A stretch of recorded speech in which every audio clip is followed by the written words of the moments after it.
yourself a cold one. Let's drink them, huh? And listen to Ross Tucker break down the top college prospects on another tasty edition of the College Draft.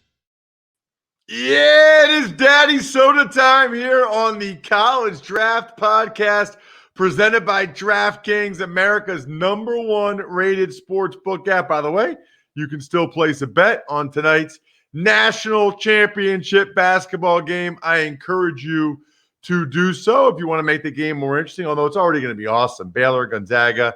I cannot wait. Speaking of Daddy Sodas, I may have gone 6 straight days with at least 10 Daddy Sodas during my vacation to Utah last week. What an unbelievable week. What a great place that was. You can check me out always on social at Ross Tucker NFL. That's Twitter, that's Instagram, it's Facebook. All the shows are posted immediately to our YouTube page, youtube.com/Ross Tucker NFL. And you can check it out at Ross Tucker Pod on social. Awesome conversation late last night, by the way, with Seth Payne. 10 years as an NFL D tackle. Now he's been in Houston on Sports Talk Radio after playing 5 years for the Texans. We went in depth first on the Deshaun Watson situation. Then we've got into run stuffing D tackles and their importance, which is something that Emory and I talked about last week, which is something obviously that Seth knows very well. Emory joins me as he does each and every week here on the College Draft Podcast. He is the man, Football Game Plan, at FBall Game Plan on Twitter, Football Game Plan on YouTube, and most importantly for this time of year, footballgameplan.com/2021 draft guide. And Emory, I saw you got a chance to call a game this weekend. That's pretty cool, calling some spring football that's actually like not like a spring football game, like a real football game. Yeah, a real football game that counts between two top 25, two undefeated teams in Gardner-Webb and Monmouth. And what's so interesting about this thing comes full circle. Head coach for Gardner-Webb, Trey Lamb, I remember scouting him when he was a quarterback at Tennessee Tech. He's 31 years old. So, and I interviewed his uncle, which is Bobby Lamb, who was the head coach at Mercer, and now he's with my Louisiana Raging Cajuns coaching on that staff. So it all came back full circle, and it was good to call the game. I'll be back next week calling the ESPN Plus TV game, Monmouth versus Kennesaw State. Excited about that. That is awesome. I recently found out April 17th, I'm calling the Patriot League Championship game. Bucknell has already punched their ticket. We'll see who comes out of the North Division of the Patriot League. But they texted me while I'm on vacation, hey, you want to call the Patriot League Championship game? Yeah. Are you kidding me? That would be amazing. I would love to do that. Just like I love having my buddy Kyle Krabs on. Anytime we can get him. He is my Reading, Pennsylvania homie. He went to Wilson West Lawn, absolute powerhouse high school, Chad Henney's high school. You can check out Kyle on Twitter. Love the Twitter handle, at Grinding the Tape. He's the director of scouting for the Draft Network, which is legit. If you don't know about the Draft Network, you do now, at the Draft Network.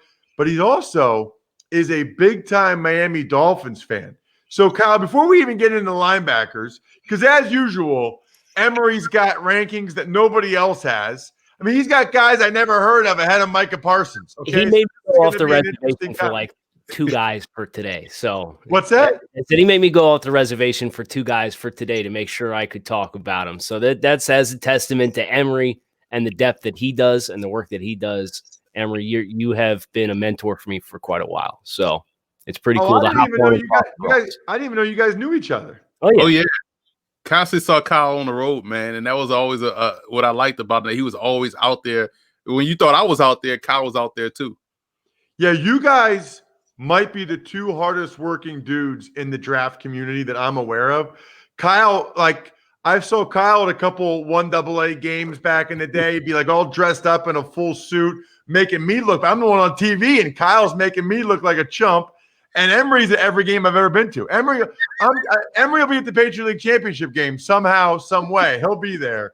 Unbelievable. But before we get into linebackers today, Kyle, I do want to ask you, because I don't know if you saw it, but was it last week? I think it was last week. I had Ryan Fitzpatrick on the Ross Tucker football podcast. Yeah. And he made some comments about Tua. I'm just curious. Like, you know how to study the tape. This is what you do for a living. You're also a diehard Dolphins fan. It is really polarizing how people feel about Tua right now. Where are you at? I'm still optimistic, but the transition that Tua Tagovailoa experienced going from Alabama to the Miami Dolphins, I think was pretty eye-opening as far as just how good of a system, and that's what I'd call it, a system that Alabama has in there, and their ability to really coach circles around a lot of teams, regardless of being in the SEC, and everybody talks about the level of competition. And so for Tua, I think the big reason why it's so polarizing is because for Dolphins fans specifically, they were told for like 18 months, this is the savior to your franchise. This is the only path to redemption as an organization. And you finally get him, and it feels like it's kind of like the football gods pull some strings for you for them to be there at 5 after they ended up winning 5 games when they were supposed to be tanking. And everybody's expectations just completely ran wild. And then this is the guy who everybody was told all this time is the guy who's going to bail out your team. And he gets pulled for Ryan Fitzpatrick in the fourth quarter of a couple of games.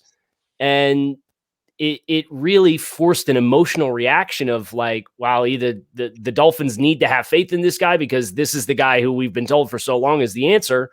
Or conversely, this is the guy that they told us was going to be the answer. He can't even keep Ryan Fitzpatrick off the field. So I think once he talked a lot, Tua did, about getting more comfortable with processing stuff pre-snap and eliminating sides of the field and understanding systemically where he's supposed to go with the football based on defensive structures and alignments. And I think once he gets better and more proficient at the pre-snap stuff, which I know Fitz talked a lot about throughout the course of the year, sat in on a lot of the press conferences with the Dolphins, I think you'll see Tua play a little bit more naturally. And I think he should experience a significant jump from year 1 to year 2. But if you're expecting Tua to come in and be the left-handed version of Dan Marino, and somebody's got a left hand of God Twitter out there for Tua Tagovailoa referring to him in the Dolphins, you were probably disappointed with what you saw last year. You know what's interesting, and just to jump in quickly, it didn't also help that you had Justin Herbert going off, and so that was like prime property for trolls to come in. That's like the corner 3 wide open. It's like, oh, they could have had Herbert. They passed over. Like, so it's like, dang, they couldn't win for losing last year. It was just a crazy situation for Tua, all considering things that was around him. Yeah, you can almost forget what even he did on the field. It's the combination of the Dolphins didn't tank. They ended up winning 5 games, so they didn't get Joe Burrow, right, who ended up looking really good until he got hurt. Instead, they got Tua, and he didn't look nearly as good as Justin Herbert, who was taken after him, gets benched twice for Fitzpatrick. Meanwhile, Mac Jones is absolutely lighting up college football. So it's almost like even if you just put Tua's performance aside, there's all these other factors. Right. And to your point, Kyle, which I think is a great one, it was almost like a movie that everybody told you was so great. And then when you started to watch it, you're like, it's all right. It's a good movie. It's a good movie. It's not the Justin Herbert movie. Right. It's not this movie. The movie was just okay. So like Star Wars, shots fired. So anyway, we shall see. I know Fitzpatrick meant that when he's on the Ross Tucker football podcast. He thinks Tua is going to be just fine. So we'll see. He makes a good point, by the way. Like, you think about, like, Fitzpatrick as a rookie, he was terrible. Like these guys are just judged so differently now. Fitzpatrick's like, dude, he's a rookie. Like, can you imagine? I mean, but when he was a 7th round pick, nobody knew about him, nobody cared.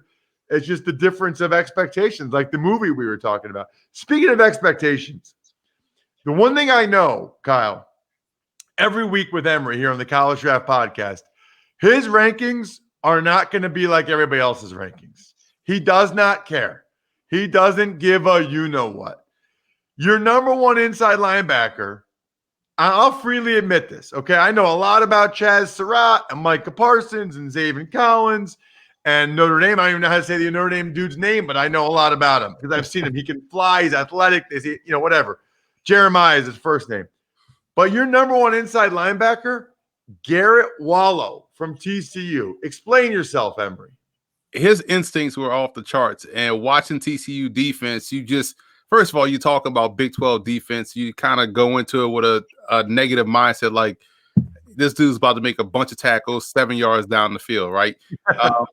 But this dude was actually making impactful tackles. His instincts were where it needed to be. He was able to play with both athleticism and quickness and explosiveness upon contact. He was always in the right spot. I thought he moved well for what you're going to expect him to do at the pro level. So all those things being considered, he was making the right plays. He athletically matched up, I thought, on film. And so he was just consistent in every game I watched. And that's something that you really want to, hone in on, is how consistent you are at the things you do well. And he didn't have many things that he didn't do well. So I just thought his tape was tremendous in that regard for that position. All right, Kyle, what do you know and what do you think about this Wallow guy? Because it's rare. I know Emory has different rankings than other people, but to have a guy ahead of Micah Parsons I've never heard of is interesting. So what I really like about Garret Wallow is you can tell he was the quarterback of that defense, right? And the communication that he had in the pre-snap, talking to his teammates and making checks. And Gary Patterson's defense is not a simple one. They try and simplify it by kind of dividing the field into your front. In this 4-2-5, they'll divide the front, the read side of the field, and then the back side of the field as three separate entities with separate calls. And Garret Wallow, when you're working effectively in a 6-man box a lot of the times, you got to make sure everybody's in the right gap. And when you're in the Big 12, like Emory said, everybody spaces out, everybody plays offense. I loved his ability to trigger an attack downhill, like Emory was talking about. As he's reading through the offensive line to the mesh point, and he's ready to attack. And when he flips the switch and decides, like, I'm going to attack the mesh point and get back there, he makes some really impressive plays. I did think in the Texas game this past year, was a game in which there was some work over the middle of the field. Texas really spaced him out, and it left him big time on an island and kind of stuck between a rock and a hard place, trying to play some QB spy on Sam Ehlinger and also trying to do some coverage stuff in the middle of the field. But that game wasn't his best showing. And if you watched it first, it leaves a little bit of a taste in your mouth. But I think the intelligence dynamic for Garret Wallow, and I believe he was a 3-star former safety recruit that ended up getting now down onto the second level. You like that athleticism, and that's something you should be able to work with the way that the league is trending these days. Your second one, I think, is interesting too, Emory, because Chaz Surratt and Micah Parsons, maybe, you have them both listed as inside backers. Surratt, I guess I look at as like a 4-3 outside backer, run and hit type. Tell me why you have Surratt number 2 and why you have him listed as an inside backer. One, I think when you look at what he does athletically, and you remember that he was a quarterback at North Carolina, like, man, he matches up very well for what you're going to expect him to do at the pro level once again. And having those instincts of a quarterback, you want that in the middle, because now you can anticipate what's going on. You can understand what an offense is trying to do to you. So you're instinctually going to put yourself in the right position. You can read route concepts. When you drop into your zone coverage, you can match up versus running backs very well. You can pressure from the inside. I like all of those things about his game. When you put him on the outside, you're expecting a different animal. And I don't think he's there yet to play on the outside. The same which I have, reservations about Micah Parsons. I know he tested, through the roof athletically, but from an outside perspective, I think he's best served playing that inside backer role, probably that old school, taller inside backer in a 3-4 defense as opposed to the outside. I know he wasn't asked to do a lot of rushing from the outside, but that's a skill that you have to have going into the league if you want to play on the outside. So I think his ability to really, press the gas and hit downhill pretty quickly from a blitzing perspective on the interior is much more valuable for him as opposed to being on the outside. Plus, I think his instincts in space, they leave a lot to be desired. So right there in the middle, I think he could be best served to play for a long time. I know the athleticism is where it needs to be, but sometimes the instincts make you not look as fast or not as quick until we need to be out there in space. So that's why I have those two guys right there in the middle. Plus, he didn't play this year, so we didn't get to see any growth. So you're trying to have projection. So I saw Sarat play this year. I saw the growth, and I like his potential. Let's start with Surratt, Kyle. Just your thoughts on Surratt from North Carolina. I did think it was interesting, by the way, that he played this year while his brother Sage, who I called one of his games, the wide receiver at Wake Forest, did not play. He opted out. I thought that was interesting that different brothers took different paths. What do you see from Chaz Surratt as a player?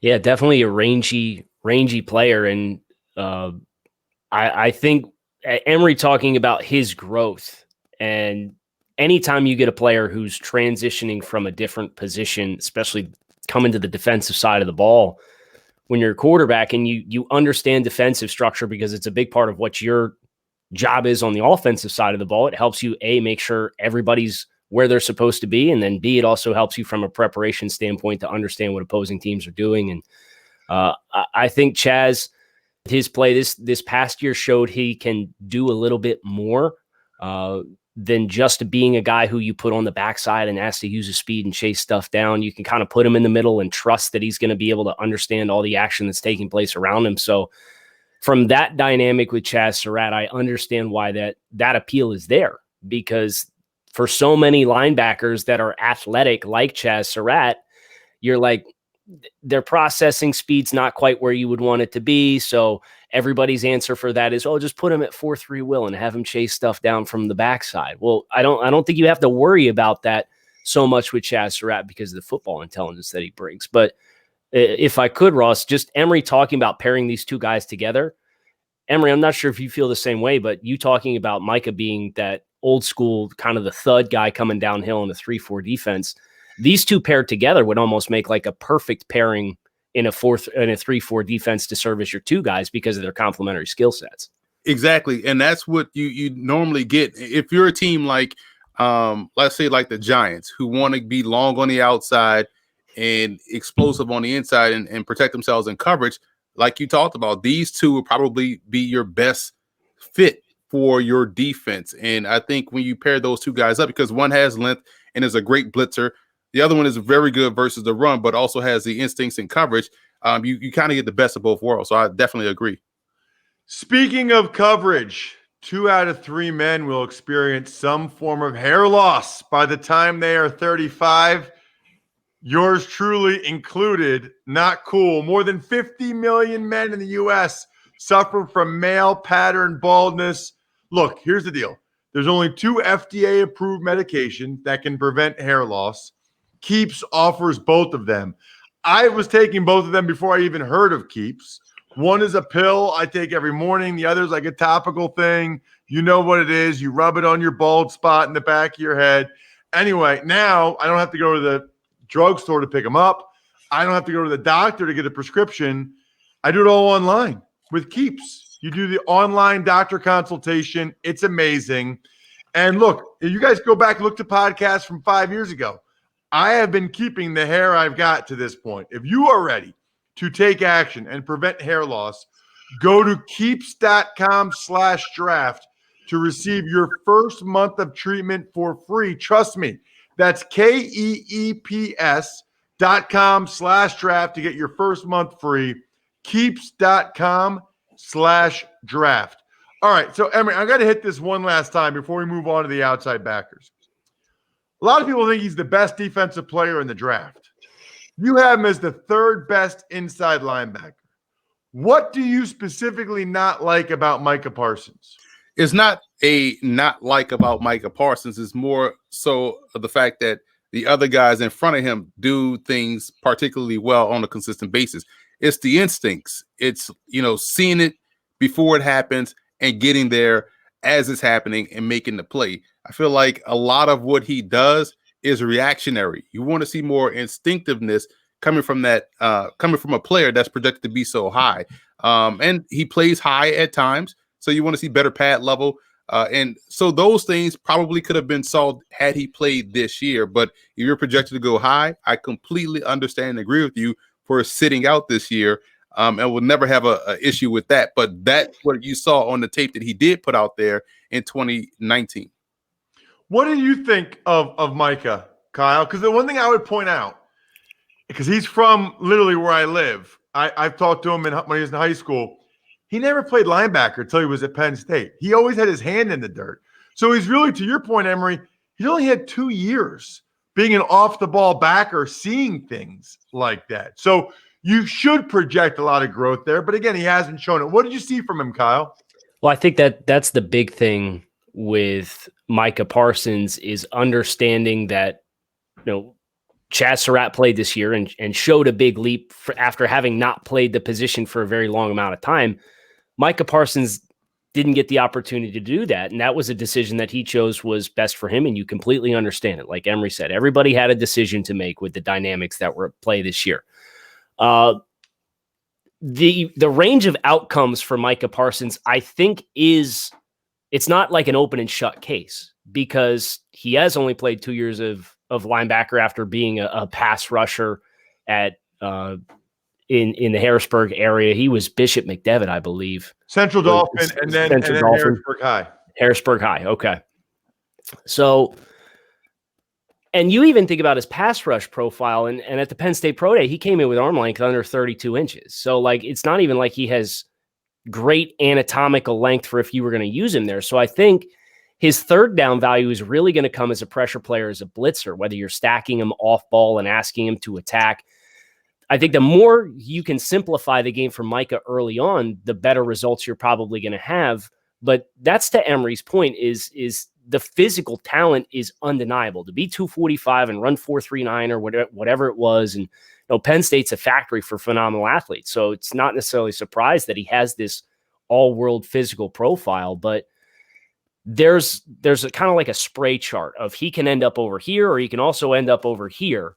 And if Emory is going to look at that evaluation and say, I don't know where on this range and spectrum he's going to land because I didn't get to see him play and make growth this year, then I understand why there's, some of these all-world athletes have the potential to really come back down to earth really hard when they make the jump to the pros. So if Emory wants to see it, he's justified in having apprehension. I'd like to think in a scheme or a specific role, somebody who has a specific idea for him, they can get 3 down value out of him early. But that's going to be the challenge is you really don't want to just ask him to play out in space and be natural in coverage because I don't think he's there yet. So you have to, on third downs, use him playing forward, whether that's off the edge or stacked off the ball and blitz.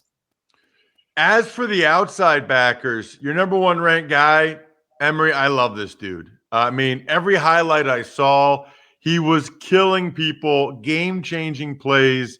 Zaven Collins from Tulsa. I think he's listed at like 6'4", 260. I'm sure you guys will tell me his pro day numbers or whatever. But that's like Leighton Vander Esch, Tremaine Edmonds territory. What do you like about the kid from Tulsa, Emory? Yeah, that's classic biggest dude on the screen territory. Like when you watch Tulsa play defense. And he's just like, Anthony Barr is another one.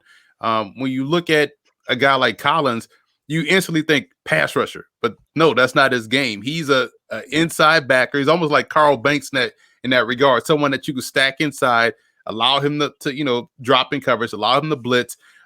He's another one of these guys that could play sandbacker. He could play weak side. He could play, inside backer in a 3-4. So he's versatile enough to play across the front, has great instincts, ball skills, and the athleticism for someone so big to where you can trust him out there on all 3 downs in any situation.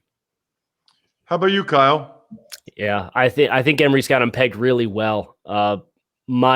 The one concern that I had with Zaven, and I think his versatility will help him in this regard, was his ability to deconstruct blocks at times. He's 260, but he doesn't necessarily always play with that kind of power in his hands and addressing blocks when offensive linemen are climbing up to him on the second level. So for him to have the instincts and range in space that he does, I think it will really help him find ways to stay impactful instead of having to play inside the phone booth. So I like that Emory has him listed as an outside linebacker, whether that's a guy who you're going to use in hybrid, walking up on the line of scrimmage on underfronts or on the backside and just playing a lot of coverage and zone coverage. But he sees stuff really, really well. And to be a guy who can play in space at 257, 260, whatever he is, and Ross, I do feel obligated to tell you, I think he ran 4.67 since he talked about pro day numbers. At that size is a testament to kind of a guy who can play in any kind of system. And those guys who have universal appeal, doesn't matter whether you run odd front, even front, you play man-to-man coverage, you play zone, he's going to check the boxes. So that should lead for a lot of demand for Zaven Collins. It's kind of interesting to me that we go from a 260-pound outside backer to another guy that's like 210. How do you say it? Jeremiah Owusu-Koramoah. I might have butchered that. The Notre Dame kid, single-digit kid, fun watching him. But he's like 50 pounds less than your boy Zaven Collins, Emory. You have him in the same category. It's kind of funny. Yeah, and it's Koramoah. Trust me, I had to work on that myself.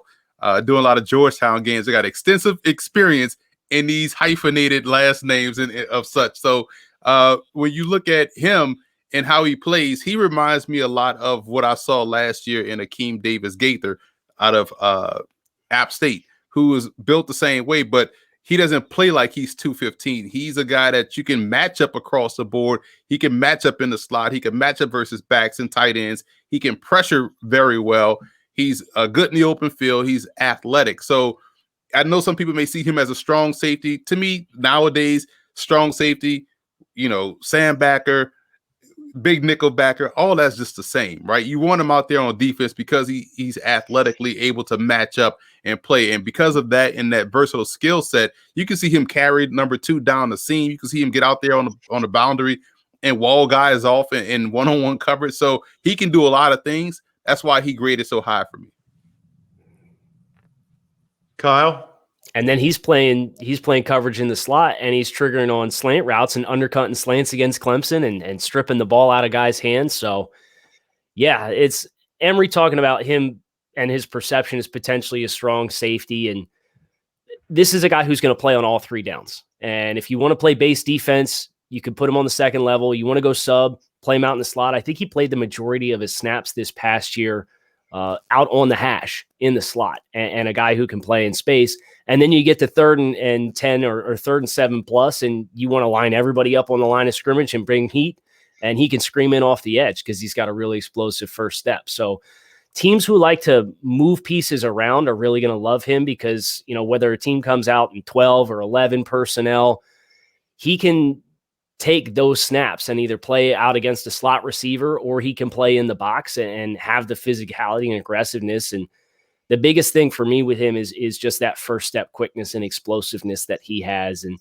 you watch the Clemson game from this past year, and that was a game in which his impact was felt all over the field, and he sniffs you out. Florida State was another good one where he's smacking dudes. He's 210, 215, but he will smack the taste out of your mouth. And for a guy who's not big as a linebacker, but has that kind of hit stick ability, I really appreciate that dynamic of a guy who you would look at and be like, oh, yeah, cool, small linebacker. No, he doesn't play small. Before we get to the last guy that you had listed, Emory, because I thought it was interesting, not the last guy, the third guy, but the last guy we're going to talk about. I should mention this week, it's a tradition unlike any other. Augusta, Georgia, competing for the coveted jacket. Here's all you need to know. Take $1, go to DraftKings Sportsbook if you haven't yet. You can win $100 if any golfer you pick finishes in the top 10. Just make sure you use the code Ross to turn $1 into $100 at DraftKings Sportsbook. Pretty awesome. That way, when you're taking your Sunday afternoon nap, you can wake up and see whether or not you win the $100 or not. So the last guy you have listed as outside backer, I should have mentioned this last week, Emory, when we were on with John Ledyard. You didn't have Azeex Ojulari from Georgia listed as an edge guy. You have him listed as an outside backer. That surprises me. Why is that? I see him more as a sandbacker than anything. When you talk about edge, I think in terms of edge, I'm thinking twitchy guy. I'm thinking explosive guy. I'm thinking a guy that is a pressure style player. I see Ojulari as a guy that, he's solid, but I see him more as a sandbacker. And you can still pressure with your sandbacker. Most teams still do. But I see him more as as a edge setter and someone that plays a run well. He has to develop a variety of pass moves to be considered a true edge, in my opinion. Now his one move has been effective, but I just see a guy that's he's more along the lines of what I see as an outside backer as opposed to a true pass rusher. What did you see from Ojulari, Kyle? I think Emory has a great point as far as his versatility as a rusher is something that needs to be fleshed out. So I think from a developmental perspective, probably the 3-year projection on Ojulari, you can probably peg him to a lot of teams and be more of a robust pass rusher. But early on, he's a guy who has some nice stiffness in his hands to really jolt pads and help control the line of scrimmage. So I saw him fairly similarly. I do have him classified as an edge because if I'm looking at a more long-term projection for him, I think he has the physical skills to be able to take that kind of role on with more development. But if you're just looking at the product that he is now, he's not a guy who consistently turns the apex of the pocket on his outside rushes and flattens. So he needs to win with that first step quickness. And if he gets off the ball, he does it just fine. But and the Florida game was a good example, Stone Forsythe, the offensive tackle there, really handled him fairly well as far as not letting him claim wins off that outside edge. So he needs to build out more counters in order to get there. So for me, I do have him classified as an edge looking at a 3-year projection for him as compared to just where he is now. But Emory does have some pretty valid points here about what he is now, where he can help your team in year one. And, it's no guarantee that players are going to develop the things that we haven't seen from them on tape. Emory, you can talk about one of your sleepers. You got one from Central Methodist, one from British Columbia. I don't even know what college that is, and one from Concordia St. Paul. You get to pick one of them. Go. Yeah, I'm going to go with Marcus Daniels. I watched one game. First play, he had a tremendous pass breakup in the slot. Second play, pick six. And it was like, man, this dude is ridiculous. 6'3", 245. He was a highly touted recruit, JUCO recruit, was supposed to go to Arizona State, didn't, ended up at Central Methodist. So athletically, he matches up well. He'll get into a camp and surprise them. I love it. Kyle, you ever heard any of these guys that Emory had as the sleepers? I have not, and I do want to just give a quick shout to a sleeper real quick. I don't know how much of a sleeper you can play when you play in the SEC, but I really like Ernest Jones, the linebacker from South Carolina, as a guy who can really thump against the run. He's pretty explosive. He's big. He's long. I had a chance to see him up close down in Fort Lauderdale for the House of Athlete Combine that Brandon Marshall put on. I had a chance to go down, and he tested there, and he was over 10 feet in the broad, and he looks like an NFL linebacker. So not quite off the radar like Emory does, but that's why Emory is one of the best. So I just wanted to give a shout out to Ernest Jones real quick. I like it. I've heard of Ernest Jones' name. Check out Kyle at Grinding the Tape on Twitter. At the Draft Network is where he does all of his stuff. If you're a Dolphins fan, he's all over, whether it's the Dolphins Wire, Locked On Fins. The key, though, is if you follow him on Twitter at Grinding the Tape, you'll be able to see all the stuff Kyle has going on. Obviously, you guys know Emory's where it's at with the draft guide. He's doing a terrific job with it. It's out. I have it. I check it out all the time. Footballgameplan.com/2021 draft guide. Terrific job, fellas. Other than that, the keg is kicked. We are all tapped out. Thanks for listening to the College Draft Podcast. Make sure to also subscribe to the Ross Tucker Football Podcast, Fantasy Feast, Even Money, and The Business of Sports. All available at Apple Podcasts, rosstucker.com, or wherever podcasts can be found. A lot of times on the show, I mentioned DraftKings. Here's what you need to know. You got to be 21 or older, New Jersey, Indiana, or Pennsylvania only. New customers only. Restrictions apply. See DraftKings.com/sportsbook for details. Gambling problem, call 1-800-GAMBLER, or in Indiana, 1-800-9-WITH-IT. By the way, if what I was talking about included a deposit bonus, doesn't always, sometimes it does. Deposit bonus requires 25 times playthrough, and deposit bonuses are paid out in site credit.